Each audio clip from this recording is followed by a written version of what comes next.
ધોરણ 9 વિષય હિન્દી પૂરક વાચન બાય રાષ્ટ્રકા સ્વરૂપ. લેખક છે વાસુદેવ શરણ અગ્રવાલ. રાષ્ટ્રનું સ્વરૂપ છે તે ચિંતનાત્મક નિબંધ છે, જેમાં રાષ્ટ્રને યોગ્ય બનાવવા માટેના જે તત્વો છે તેની વાત કરી છે, જેમાં ભૂમિ પર વસવાવાળા લોકો અને જનસંસ્કૃતિ આ ત્રણ તત્વોને સમજાવવામાં આવ્યું છે, જેનાથી આપણું રાષ્ટ્રનું નિર્માણ થાય છે. આ ત્રણે રાષ્ટ્રના જીવનનું મહત્વ પ્રતિપાદન કર્યું છે. લેખકે રાષ્ટ્રની જનતાને અનુરોધ કર્યો છે કે તેનું મૂલ્ય ઓળખવું જોઈએ, તેની કિંમત સમજવી જોઈએ, અને આ આપણું ગૌરવ છે. શબ્દાર્થ સમજી લઈએ. ઘણો સરળ પાઠ છે. એક્ઝામમાં તમારે પૂરક વાચન પૂછાતા નથી, છતાં પણ આ સમજવા માટે પાઠ છે, તેથી ચલાવું છું. शब्दार्थ से भौतिक, पंचमहाभूत से संबंध रखने वाला पार्थिव, निर्मूल, जड़ से उखड़ा हुआ, बिना जड़ या मूल का, अद्योपांत, शुरू से अंत तक, चिलवटो, किसी चीज को झपट कर ले लेना, जिन्हें चिलवटो कहवाय, विरहित, अलग, अभ्युदय, उन्नति, विकास, भाग्य खुलना, सौहार्द, सज्जनता, मित्रता, भाईचारा, सहृदय, सततवाही, निरंतर, अविरत, कबंध, वह शरीर जिसका सिर नहीं हो, सिर रहित काया, जिन्हें कबंध कहवामां आवे छे. भूमि पर बसने वाला जन और जन की संस्कृति, इन तीनों के सम्मेलन से राष्ट्र का स्वरूप बनता है. एक मार्क में पूछाया आવું જો પૂરક વાચન તમને તમારી સ્કૂલ એક્ઝામમાં પૂછે તો આવું પ્રશ્ન પૂછાય કે રાષ્ટ્રના સ્વરૂપ શાનાથી બને છે, કઈ ત્રણ વસ્તુ ભેગી થઈને રાષ્ટ્રનું સ્વરૂપ બને છે, તો યાદ રાખજો ભૂમિ પર બસने वाला जन और जन की संस्कृति. ગાઈડમાં તમે જોશો ને તો પૂરક વાચનમાં એવું લખેલું છે કે પરીક્ષામાં પૂછાતું નથી. કેટલીક સ્કૂલો હોય છે જે પ્રથમ સત્રમાં ઉમેરી પણ છે ખરા, તેથી આ ચલાવું છું. ધ્યાન આપજો, ઘણો સરળ પાઠ છે. અહીંયા કહે છે કે જમીન છે, ભૂમિ છે, ભૂમિ પર વસવાવાળા લોકો છે અને લોકોની સંસ્કૃતિ છે, તેનાથી શું બને છે રાષ્ટ્ર. ભૂમિ का निर्माण देवों ने किया, वह अनंत काल से, કહે છે કે આ ભૂમિનું નિર્માણ દેવોએ કર્યું છે, અનંત કાળથી છે. उसके भौतिक रूप, सौंदर्य और समृद्धि के प्रति सचेत होना हमारा आवश्यक कर्तव्य है. કે છે કે તેના ભૌતિક રૂપ એટલે કે બાહ્ય રૂપથી જે આ પંચ મહાભૂતોથી તેનું નિર્માણ થયું છે, તે ભૌતિક રૂપ, સૌંદર્ય છે, સમૃદ્ધિ છે, તેનાથી સચેત થવું, જાણવું તે આપણા માટે આવશ્યક કર્તવ્ય છે. भूमि के पार्थिव स्वरूप में के प्रति हम जितने अधिक जागृत होंगे उतनी ही हमारी राष्ट्रीयता बलवती हो सकती. કહે છે કે ભૂમિનું જે પાર્થિવ સ્વરૂપ છે તેને જેટલું વધારે જાગૃતતાથી આપણે જાણીશું તેટલી આપણી રાષ્ટ્રીયતા બળવાન થશે, બલવતી हो सकेगी, बलवान થઈ શકશે. यह पृथ्वी सच्चे अर्थों में समस्त राष्ट्रीय विचारधाराओं की जननी है. કહે છે કે આ પૃથ્વી છે તે સાચા અર્થમાં સમસ્ત રાષ્ટ્રીય વિચારધારાઓની જનની છે, માતા છે. जो राष्ट्रीयता पृथ्वी के साथ नहीं जुड़ी वह निर्मूल होती है. જે રાષ્ટ્રીયતા પૃથ્વીની સાથે નથી જોડાયેલી તે નિર્મૂળ હોય છે. राष्ट्रीयता की जड़ें पृथ्वी में जितनी गहरी होंगी उतना ही राष्ट्रीय भावों का अंकुर पल्लवित होगा. કહે છે કે રાષ્ટ્રીયતાની જડો જેટલી પૃથ્વીમાં ગહેરી હશે, ઊંડી હશે, તેટલી રાષ્ટ્રીય ભાવનાનું જે અંકુર હશે તે પલ્લવિત થશે, વધારે પલ્લવિત થશે, વધારે સારી રીતે ઉગશે. इसलिए पृथ्वी के भौतिक स्वरूप की अद्योपांत जानकारी प्राप्त करना, उसकी सुंदरता, उपयोगिता और महिमा को पहचानना आवश्यक धर्म है. કહે છે કે એટલે જ પૃથ્વીનું જે ભૌતિક સ્વરૂપ છે જેની શરૂઆત અને અંતની જાણકારી મેળવવી, તેની સુંદરતા, उपयोगिताનું महिमा ओळखવો તે આપણો अवश्य धर्म है. उदाहरण के लिए पृथ्वी की उपजाऊ शक्ति को बढ़ाने वाले मेघ जो प्रतिवर्ष समय पर आकर अपने अमृत जल से इसे सींचते हैं, हमारे अध्ययन की परिधि के अंतर्गत आने चाहिए. એટલે કહે છે કે જે રીતે પૃથ્વીને, જમીનને ઉપજાઉ કરવા માટેની શક્તિ વધારવાવાળા જે વરસાદ છે, વરસાદના વાદળો છે, તે દર વર્ષે સમયસર આવીને પોતાનું અમૃત જળ છે જેનાથી સિંચે છે, આનું અધ્યયન આપણે કરવું જોઈએ અને તે આપણા અંતર્ગત હોવું જોઈએ. ઉન મેઘજલો છે એ મેઘવાળા વાદળોથી, એ મેઘના વાદળોથી, વરસાદના વાદળોથી परिवर्तित प्रत्येक तृणलता और वनस्पति का सूक्ष्म परिचय प्राप्त करना भी हमारा कर्तव्य है. कि આ જે પાણીના ભરેલા મેઘો છે તેનાથી પ્રાપ્ત થતું આ જે તૃણલતા, घास છે અને વનસ્પતિ છે તેનું સૂક્ષ્મ પરિચય મેળવવો પણ આપણું કર્તવ્ય છે. इस प्रकार जब चारों ओर से हमारे ज्ञान के कपाट खुलेंगे, आम चारे बाजूથી આપણા જ્ઞાનના દરવાજા ખુલશે, तब सैकड़ों वर्षों से शून्य और अंधकार से भरे हुए जीवन के क्षेत्रों में नया उजाला दिखाई देगा. આ રીતે આપણા સેંકડો એટલે ઘણા વર્ષોથી જે શૂન્ય છે, અંધકાર છે, તેના બદલે એક નવું અજવાળું ફેલાશે. धरती माता की कोख में जो अमूल्य निधियाँ भरी है, जिनके कारण वह वसुंधरा कहलाती है, उनसे कौन परिचित न होना चाहेगा.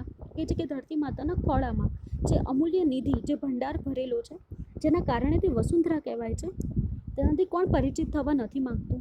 लाखों करोड़ों वर्षों से अनेक प्रकार की धातुओं को को पृथ्वी के गर्भ में पोषण मिला है કે લાખો કરોડો વર્ષોથી ઘણા પ્રકારની ધાતુઓને પૃથ્વીના ગર્ભમાં પોષણ મળ્યું છે. આપણે જાણીએ છીએ લોખંડ છે, અયસ્ક છે, તાંબુ છે, આ બધું જ ક્યાંથી મળે છે? તો પૃથ્વીના ગર્ભમાંથી મળે છે. આ ખનિજ તેલ છે ને એ બધું પણ ક્યાંથી મળે છે? પૃથ્વીના ગર્ભમાંથી. કે પૃથ્વીના ગર્ભમાં ઘણું પોષણ મળ્યું છે આ લોકોને. दिन रात बहने वाली नदियों ने पहाड़ों को पीस पीस कर अगणित प्रकार की मिट्टियों से पृथ्वी की देह को सजाया है કે દિવસ રાત આ નદીઓએ પહાડોને પીસીને, પહાડોને છેદીને અગણિત પ્રકારની માટીથી પૃથ્વીનો આ જે દેહ છે તે બનાવ્યો છે, સજાવ્યો છે. हमारे भावी आर्थिक अभ्युदय के लिए इन सब की जांच पड़ताल અત્યંત આવશ્યક છે કે જે આપણા ભવિષ્ય માટે અને અભ્યુદય માટે, સમૃદ્ધિ માટે આ બધાની જાંચ પડતાલ, શોધ સંશોધન ઘણું ઉપયોગી છે, જરૂરી છે. पृथ्वी की गोद में जन्म लेने वाले खड़े पत्थर कुशल शिल्पियों से सवारे जाने पर अत्यंत सौंदर्य का प्रतीक बन जाते કે પૃથ્વીના ખોળામાં જન્મ લેતા આ જે પથ્થરો છે, જે કુશળ શિલ્પીઓની મદદથી સવારવામાં આવે છે, સજાવવામાં આવે છે, જેનાથી અત્યંત સૌંદર્યનું પ્રતીક બની જાય છે. नाना भांति के अनगढ़ नग विंध्य की नदियों के प्रवाह में सूर्य की धूप से झलकते रहते हैं. उन सिलवटों को जब चतुर कारीगर पहलदार कटाव पर लाते हैं तब उनके प्रत्येक घाट से नई शोभा और सुंदरता फूट पड़ती है, वे अनमोल हो जाते हैं. કે નાના ભાંતિ કે અનઘટ નગ વિંધ્ય की નદીઓ को વિંધ્યની નદીઓના પ્રવાહને સૂર્યના તડકામાં એની જે સિલવટો હોય છે તેના ઉપર કોઈ જાણે કોઈ કારીગર હોય છે તે સુંદર રીતે ઘાટ બનાવ્યો છે, જાણે પોતે શોભા બનાવી છે અને આ શોભાની સુંદરતા ફૂટી પડે છે. આ જે નાના ભાંતિ કે અનઘટ નગ, આ જગ્યાનું નામ આપ્યું છે નગ વિંધ્ય કી નદિયા. આ વિસ્તાર છે જ્યાં વિંધ્યની નદીઓના લીધે, તેના પ્રવાહના લીધે અને સૂર્યના તડકાના લીધે જે સુંદર શોભા વધારે છે, જે ઘાટનું નિર્માણ થયું છે તે અનમોલ છે તેવી વાત કરી છે. પૃથ્વી और आकाश के अंतराल में जो कुछ सामग्री भरी है, पृथ्वी के चारों ओर फैले हुए गंभीर सागर में जो जलचर एवं रत्नों की राशियां हैं, उन सबके प्रति चेतना और स्वागत के लिए नए भाव राष्ट्र में फैलने चाहिए. એટલે કે પૃથ્વી અને આકાશની વચ્ચે જે કંઈ પણ સામગ્રી છે, જે પણ સાધનો છે, સંસાધનો છે, પૃથ્વીની ચારે તરફ ફેલાયેલા ગંભીર સાગરોના જળચરમાં રત્નો અને રાશિઓ ભરેલી છે. આ જે ચેતના છે તેનું સ્વાગત આપણે નવા ભાવમાં રાષ્ટ્રમાં ફેલાવવું જોઈએ. આ જે ચેતના છે તે પણ આપણે બધા આખા રાષ્ટ્રમાં ફેલાવવી જોઈએ. राष्ट्र के नवयुवकों के हृदय में उन सब के प्रति जिज्ञासा की नई किरणें जब तक नहीं फूटती तब तक हम सोए हुए के समान है. જ્યાં સુધી રાષ્ટ્રમાં નવયુવકોના હૃદયમાં આ બધા માટે જિજ્ઞાસા નથી થતી, નવા જિજ્ઞાસાના કિરણો નથી ફૂટતા, ત્યાં સુધી આપણે બધા ઊંઘેલા જેવા જ છીએ. विज्ञान और उद्योग दोनों को मिलाकर राष्ट्र के भौतिक स्वरूप का एक नया ठाट खड़ा करना है. यह कार्य प्रसन्नता, उत्साह और अथक परिश्रम के द्वारा नित्य आगे बढ़ना चाहिए. કે વિજ્ઞાન અને ઉદ્યોગો બંનેમાં મળીને રાષ્ટ્રના ભૌતિક સ્વરૂપને લઈને એક નવું ઘાટ બનાવવું જોઈએ, જેમાં પ્રસન્નતા, ઉત્સાહ અને અથાગ પરિશ્રમના દ્વારા આપણે તેને સતત આગળ વધારવો જોઈએ. हमारा यह ध्येय हो कि राष्ट्र में जितना हाथ है उनमें से कोई भी इस कार्य में भाग लिए बिना न रहे. એ છે કે આપણે એવું ધ્યેય રાખવું જોઈએ કે રાષ્ટ્રમાં જેટલા પણ હાથ છે, એટલે કે જેટલા પણ વ્યક્તિઓ છે તે બધા આ કાર્યમાં ભાગ લે, સહભાગી બને, ભાગ લીધા વગર તેઓ ના રહે. मातृभूमि पर निवास करने वाले मनुष्य राष्ट्र के दूसरे अंग है. કે જે માતૃભૂમિમાં નિવાસ કરવાવાળા મનુષ્યો છે તે રાષ્ટ્રનું બીજું અંગ છે. પૃથ્વી हो और मनुष्य न हो तो राष्ट्र को कल्पना असंभव है. કે જે પૃથ્વી હોય પણ મનુષ્ય ન હોય તો જે રાષ્ટ્રની કલ્પના છે તે અસંભવ છે. पृथ्वी और जन दोनों को सम्मिलन से ही राष्ट्र का स्वरूप संपादित होता है. કે રાષ્ટ્ર ત્યારે જ બને છે જ્યારે પૃથ્વી અને માણસ બંને હોય. જન કે કારણે પૃથ્વી માતૃભૂમિ की संज्ञा प्राप्त करती है. કે માણસોના લીધે જ આ પૃથ્વીને માતૃભૂમિનું નામ મળ્યું છે. સંજ્ઞા એટલે નામ. ગુજરાતીમાં મેં તમને નામના પ્રકારનો વિડીયો આપ્યો છે જેમાં સંજ્ઞા પણ લખ્યું છે, એટલે સંજ્ઞાનો અર્થ નામ થાય છે. એટલે કે આ માતૃભૂમિનું નામ મળ્યું છે. પૃથ્વી માતા है और जन सच्चे अर्थों में पृथ्वी का पुत्र है. કે પૃથ્વી માતા છે અને માણસ છે તે તેનો સાચા અર્થમાં પુત્ર છે. માતા ભૂમિ પુત્રો અહમ પૃથિવ્યા. ભૂમિ માતા है मैं उसका पुत्र हूँ. કે ભૂમિ માતા છે અને હું તેનો પુત્ર છું. સંસ્કૃતમાં અહીંયા શ્લોક આપ્યો છે, માતા ભૂમિ પુત્રો અહમ પૃથિવ્યા. जन के हृदय में इस सूत्र का अनुभवी राष्ट्रीयता की कुंजी है. કે દરેક વ્યક્તિના હૃદયમાં આ જે સૂત્ર છે, આ અનુભવ છે તે જ રાષ્ટ્રીયતાનો અંકુર છે, કુંજી છે, ચાવી છે. इसी भावना से राष्ट्र निर्माण की अंकुर उत्पन्न होता है. आज भावना थी राष्ट्र निर्माण अंकुर से ते उत्पन्न थशे. यह भाव सशक्त रूप में जागता है कि तब राष्ट्र निर्माण के स्वर वायुमंडल में भरने लगते हैं. इस भाव के द्वारा ही मनुष्य पृथ्वी के साथ अपने सच्चे संबंध को प्राप्त करता है. કહે છે કે આ જે ભાવ છે જેનાથી શક્તિ થાય છે અને રાષ્ટ્ર નિર્માણના સ્વર આ વાયુમંડળમાં આકાશમાં ભરાવા લાગે છે, અને આ ભાવ દ્વારા જ મનુષ્ય પૃથ્વીની સાથે પોતાનો સાચો સંબંધ પ્રસ્થાપિત કરે છે, સાચો સંબંધ બનાવે છે. जहाँ यह भाव नहीं है वहाँ जन और भूमि का संबंध अचेतन और जड़ बना रहता है। કહે છે કે જ્યાં આ ભાવ નથી ત્યાં માણસ અને ભૂમિના વચ્ચેનો સંબંધ છે તે અચેતન છે, જड़ છે, निर्जीव છે। जिस समय भी जन का हृदय भूमि के साथ माता और पुत्र के संबंध को पहचानता है, उसी क्षण आनंद और श्रद्धा से भरा हुआ उसका प्रणाम भाव मातृभूमि के लिए प्रकट होता है।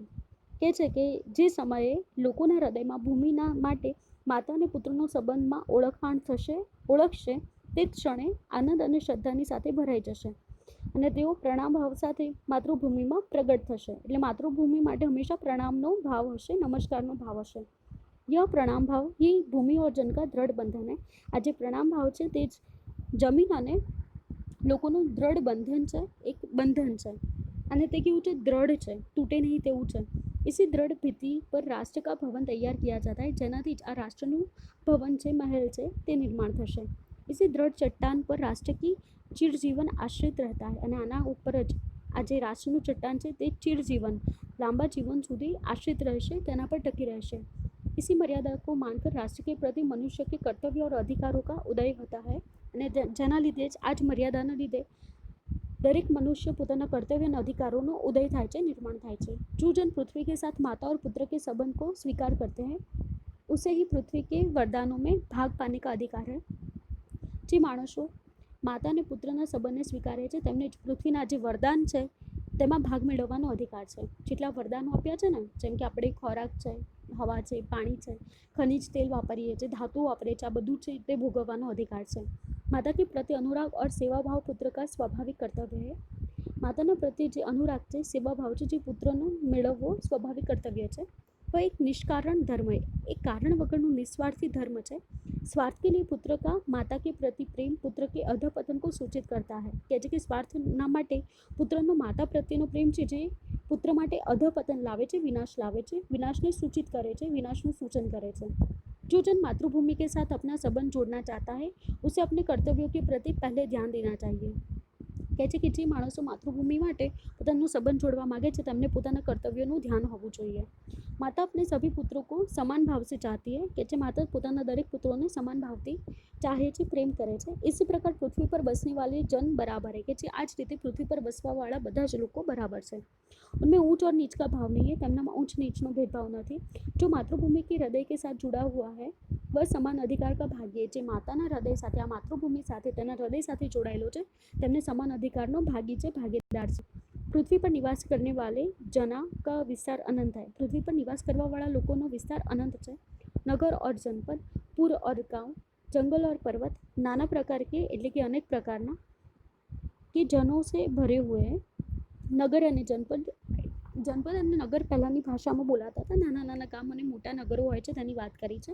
પૂર और ગાંવ એટલે કે શહેરો અને ગામડા, જંગલ અને પર્વતો આવા વિવિધ પ્રકારના લોકોથી ભરાયેલું છે। ये जन अनेक प्रकार की भाषाएं बोलने वाले और अनेक धर्मों को मानने वाले हैं, फिर भी वे मातृभूमि के पुत्र हैं और इस कारण उनका सौहार्द भाव अखंड है। કહે છે કે આ બધા જ અલગ અલગ ભાષા બોલે છે, અલગ અલગ ધર્મોમાં માનવાવાળા છે, છતાં પણ માતૃભૂમિના પુત્ર છે। આ કારણે તેમનો સૌહાર્દ ભાવ અખંડ છે, प्रेम भाव अखंड है। सभ्यता और रहन सहन की दृष्टि से जन एक दूसरे से आगे पीछे हो सकते हैं, किंतु इस कारण से मातृभूमि के साथ उनका जो संबंध है उसमें कोई भेदभाव उत्पन्न नहीं हो सकता। કહે છે કે રહેવાની ઢબને લઈને, સભ્યતાને લઈને વ્યક્તિઓ આગળ પાછળ હોઈ શકે છે, પણ જેના કારણે માતૃભૂમિ સાથે તેમનો સંબંધ હોય છે જેમાં भेदभाव उत्पन्न થતો નથી। પૃથ્વી કે વિશાળ પ્રાંગણ में सब जातियों के लिए समान क्षेत्र है। કહે છે કે પૃથ્વીના જે વિશાળ પ્રાંગણમાં, मैदाનમાં दरेक जातियों માટે समान क्षेत्र है। इतिहास के अनेक उतार चढ़ाव पार करने के बाद भी राष्ट्रीय निवासी जन नई उड़ती लहरों से आगे बढ़ने के लिए आज भी अजर अमर है। કે જે ઇતિહાસમાં ઘણા ઉતાર ચઢાવ હોવા છતાં રાષ્ટ્રના નિવાસી રાષ્ટ્રના લોકો જે લહેરો છે તેની આગળ એટલે કે મુશ્કેલીઓની આગળ પણ તે લોકો અજર અને અમર હોય છે, હારતા નથી તેમ કહે છે। जिनका सतत वाही जीवन नदी के प्रवाह की तरह है जिसमें कर्म और श्रम के द्वारा उत्थान के अनेक घाटों का निर्माण करना होता है। એટલે કે આજે સતત જીવન વિત્યા કરે છે નદીનો પ્રવાહની જેમ, તેમાં કર્મ અને શ્રમ દ્વારા उत्थान કરવામાં આવે છે અને અનેક ઘાટોનું નિર્માણ કરવામાં આવે છે। રાષ્ટ્ર का तीसरा अंग जन की संस्कृति है। કે છે કે ત્રીજો અંગ છે તે લોકોની સંસ્કૃતિ છે, માણસોની સંસ્કૃતિ છે। मनुष्य ने युगों युगों से जिस सभ्यता का निर्माण किया है वही उसके जीवन की श्वास प्रश्वास है। કે છે કે માણસોએ જે રીતે પોતાનું જીવન છે તે જીવ્યું છે તે તેમનો શ્વાસ અને પ્રશ્વાસ છે. बिना संस्कृति के जन की कल्पना બંધ માત્ર है, संस्कृति ही जन का मस्तिष्क है. એટલે કે સંસ્કૃતિ વગર દરેક માણસની કલ્પના એ બંધ માત્ર છે. સંસ્કૃતિ વગર જન કા મસ્તિષ્ક है. સંસ્કૃતિ છે માણસ છે તેનું મગજ છે, મસ્તિષ્ક છે. સંસ્કૃતિ ના હોય તો આપણે જાણીએ છીએ કે રહેવાની, ખાવાની, લોકોની વચ્ચે જીવવાની એક પણ ટેવ આપણામાં હોય નહીં. એટલે કે આ જે સંસ્કૃતિ છે તે જ મસ્તિષ્ક છે. તેના વગર માણસની કલ્પના બંધ માત્ર છે, શક્ય જ નથી તેવું કહેવા માંગે છે. संस्कृति के विकास और अभ्युदय के द्वारा ही राष्ट्र की वृद्धि संभव है. કે સંસ્કૃતિના વિકાસ અને અભ્યુદય માટે, સમૃદ્ધિ માટે, વિકાસ માટે રાષ્ટ્રની वृद्धि થવી, વધારો થવો તે સંભવ છે.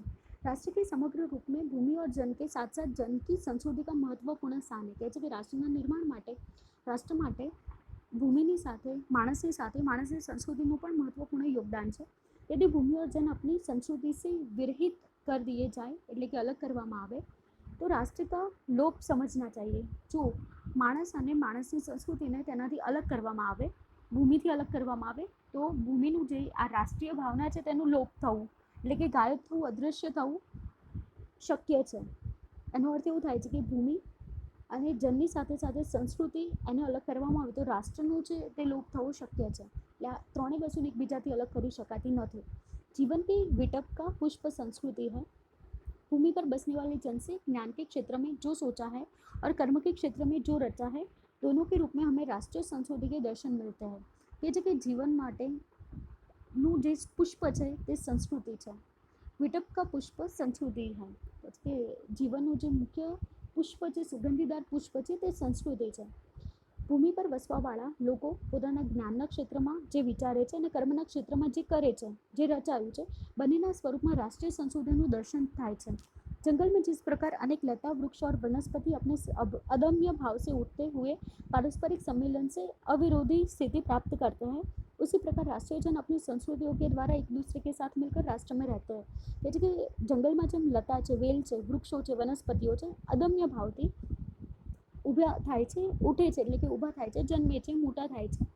પારસ્પરિક સંમેલન से અવિરોધી સ્થિતિ પ્રાપ્ત કરते અને પોતાની સાથે સંકળાયેલા રહે છે, પારસ્પરિક રીતે સંકળાયેલા રહેતા હોવાથી અવિરોધી ભાવ પોતાનામાં જન્મ આવે છે. એકબીજાના પ્રતિદ્વંદી નથી હોતા, બધા પોતે એક સમાન ભાવથી રહેલા હોય છે. તે જ રીતે અલગ અલગ સંસ્કૃતિ હોવા છતાં અહીંના લોકો બધા જ રાષ્ટ્ર સાથે જોડાયેલા રહે છે, રાષ્ટ્રની સાથે મળીને રહે છે. जिस प्रकार जलों में अनेक प्रवाह नदियों के रूप में मिलकर समुद्र में एकरूपता प्राप्त करती है, उसी प्रकार राष्ट्रीय जीवन के अनेक विधियाँ राष्ट्रीय संस्कृति में समन्वय प्राप्त करती है. કે જે રીતે અલગ અલગ પ્રકારના પાણીના પ્રવાહ છે તે નદીના રૂપમાં રૂપાંતરિત થાય છે અને દરિયાને મળે છે, એક જ સ્થાને ભેગા થાય છે. તે જ રીતે આ જે રાષ્ટ્રીય ભાવના છે તે અલગ અલગ સંસ્કૃતિઓનો સમન્વય પ્રાપ્ત કરે છે. समन्वय युक्त जीवन ही राष्ट्र का सुखदायी रूप है. આ સમન્વય યુક્ત જીવન છે તે જ રાષ્ટ્રમાં સુખદાયી रूप છે. साहित्य, कला, नृत्य, गीत, आमोद प्रमोद के अनेक रूपों में राष्ट्रीय जन अपने अपने मानसिक भावों को प्रकट करते કે છે કે સાહિત્ય દ્વારા, કલા દ્વારા, નૃત્ય દ્વારા, ગીત દ્વારા અને આનંદ પ્રમોદ દ્વારા પોતાના માનસિક ભાવોને राष्ट्रीय जन એટલે કે રાષ્ટ્રના લોકો વ્યક્ત કરે છે. गाँव और जंगलों में स्वच्छंद जन्म लेने वाले लोकगीतों में, तारों के नीचे विकसित लोक कथाओं में संस्कृति का अमित भंडार भरा हुआ है, जहाँ से आनंद की भरपूर मात्रा प्राप्त हो सकती है. કહે છે કે ગામડામાં અને જંગલમાં સ્વચ્છંદ રીતે જન્મેલા લોકગીતો હોય છે જેને કોઈ ઘડતું નથી, લોકો દ્વારા નિરંતર પેઢી દર પેઢી ગવાય છે અને આગળ વધે છે, તેની વાત કરી છે. તે લોકગીતો છે. તારાની નીચે વિકસિત થયેલી લોકકથાઓ, અલગ અલગ તારાની ને બધી કથા હોય છે જેને આપણે ચાંદાને પણ મામા બનાવી દીધા છે. આ જેટલી પણ લોકકથાઓ છે સંસ્કૃતિઓનો અમિત ભંડાર છે, પુષ્કળ ભંડાર છે, जहाँ आनंद भरपूर मात्रा में प्राप्त થઈ શકે છે. राष्ट्रीय संस्कृति के परिचय काल में उन सबका स्वागत करने की आवश्यकता है. એટલે કે રાષ્ટ્રીય સંસ્કૃતિના પરિચય કાળમાં આ બધાનું સ્વાગત કરવાની આવશ્યકતા છે. पूर्वजों ने चरित्र और धर्म, विज्ञान, साहित्य, कला और संस्कृति के क्षेत्र में जो कुछ भी पराक्रम किया है, उस सारे विस्तार को हम गौरव के साथ धारण करते हैं और उसके तेज को अपने भावी जीवन में साक्षात देखना चाहते हैं. અહીંયા એ વાત કરી છે કે પૂર્વજોએ જે ચરિત્રનું નિર્માણ કર્યું છે, જે ધર્મનું નિર્માણ કર્યું છે, વિજ્ઞાન, સાહિત્ય, કળા અને સંસ્કૃતિના ક્ષેત્રોમાં જે કંઈ પણ પરાક્રમ પ્રાપ્ત કર્યું છે તે બધા જ વિસ્તારોનું આપણે ગૌરવ મેળવીએ છીએ, ગૌરવ ધારણ કરીએ છીએ, ગર્વને અનુભવીએ છીએ. તેની સાથે જ આપણે પોતાના ભાવિ જીવનમાં પણ તેનો સાક્ષાત્કાર કરીએ છીએ. એટલે કે આપણે આ બધી સંસ્કૃતિ આપણી ભાવિ પેઢીઓને પણ આપીએ છીએ. जहाँ अतीत वर्तमान के लिए भाररूप नहीं है, જ્યાં આગળ આ જે ભૂતકાળ છે તે આપણા વર્તમાન માટે ભારરૂપ નથી, जहाँ भूत वर्तमान का जकड़ रखना नहीं चाहता वरन अपने वरदान से पुष्ट करके उसे आगे बढ़ाना चाहता है, उस राष्ट्र का हम स्वागत करते हैं. કે છે કે જે ભૂતકાળ છે તે વર્તમાનને જકડી નથી રાખતો, જકડી રાખવા નથી માગતો, પરંતુ વરદાનની સાથે તેને પુષ્ટ કરવા માગે છે, તેને આગળ વધારવા માગે છે, એને આગળ વધારવા માગે છે, વૃદ્ધિ કરવા માગે છે, વિકાસ કરવા માગે છે. તેવા રાષ્ટ્રનું અમે સ્વાગત કરીએ છીએ. એટલે કે જે પણ ભૂતકાળ છે જે પકડી નથી રાખતો, જે પણ ભૂતકાળ છે તે વર્તમાન માટે ભારરૂપ નથી બનતો અને વરદાનરૂપ થઈને તે અત્યારના વર્તમાનને સમૃદ્ધ કરે છે, આગળ વધારે છે, તેવા રાષ્ટ્રનું સ્વાગત કરવામાં આવે છે. આ રીતે પૂરક વાચન 2 અહીંયા આગળ પૂર્ણ થાય છે. જો તમારા સ્કૂલમાં પરીક્ષામાં પૂછાવાનું હોય તો ખાસ ધ્યાનથી સમજજો, અને જો પરીક્ષામાં નથી પૂછાવાનો છતાં પણ રાષ્ટ્રીય ભાવનાને વિકસાવવા માટે આ જાણકારી મેળવવી ખૂબ જ મહત્વની છે.